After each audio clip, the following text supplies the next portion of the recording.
Administrator بلدیہ کیماڑی اقبال احمد میرانی نے جہاں رمضان المبارک سے پہلے مساجد، امام بارگاہوں اور تراویح کے مقامات پر صفائی ستھرائی، اسٹریٹ لائٹوں کی مرمت کا واضح ہدایت دی تھی اور کاموں کا آغاز کیا تھا، آج میونسپل کمشنر بلدیہ کیماڑی اسلم قاضی بھی حرکت میں ہیں اور یقینی طور پر وہ کاموں کی مانیٹرنگ کر رہے ہیں کہ مقدس مہینے رمضان المبارک میں نمازیوں کو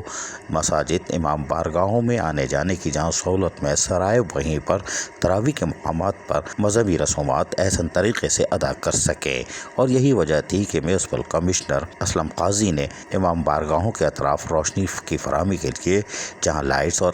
فراہم کی، وہیں پر ایکسین MND نوید صدیقی کے ہمراہ مختلف علاقوں میں مساجد کے اطراف روشنی کی فراہمی کے کاموں کا معائنہ بھی کیا۔ بلدیہ کیماڑی کی طرف سے فراہم کی جانے والی لائٹوں کا جہاں تفصیلی طور پر معائنہ کیا، وہیں پر افسران بھی موجود تھے اور انہوں نے بھی اپنے اطمینان کا اظہار کیا۔ تاہم اس موقع پر میونسپل کمشنر اسلم قاضی نے کہا کہ ماہ رمضان مقدس مہینہ ہے اور اس کے لیے ضروری ہے کہ ہمیں مساجد، امام بارگاہوں اور تراویح کے مقامات پر صفائی ستھرائی اور روشنی کے مناسب انتظام کرنے چاہیے، جبکہ اسپرے کے عمل کو متواتر کے ساتھ جاری رکھا جائے۔ انہوں نے کہا کہ یہ نیکیاں کمانے کا مہینہ ہے اور انسانیت کی اور جتنی خدمت کر سکتے ہیں کر لیں، یہی وجہ ہے کہ افسران نے بھی دل جمعی سے کاموں کو انجام دینا شروع کر دیا ہے اور اسٹریٹ لائٹ کی فراہمی سے یقینی طور پر بلدیہ کیماڑی کو روشن کرنے میں مدد حاصل ہوگی۔ تاہم اس موقع پر میونسپل کمشنر اسلم قاضی نے کہا کہ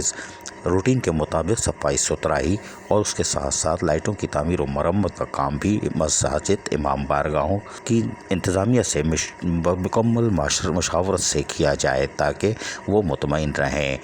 یقینی طور پر بلدیہ کیماڑی میں آج مساجد، امام بارگاہوں کے ساتھ ساتھ آنے والے جانے والے راستوں پر بھی اسٹریٹ لائٹ کی تعمیر و مرمت کا کام جاری ہے، جو کہ یقیناً خوش آئندہ امر ہے۔ عزیز عارف، KBS بلدیاتی نیوز کراچی۔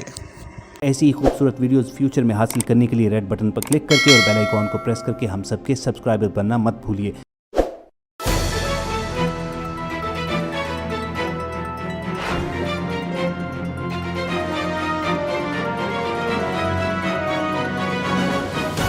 KBS بلدیاتی نیوز۔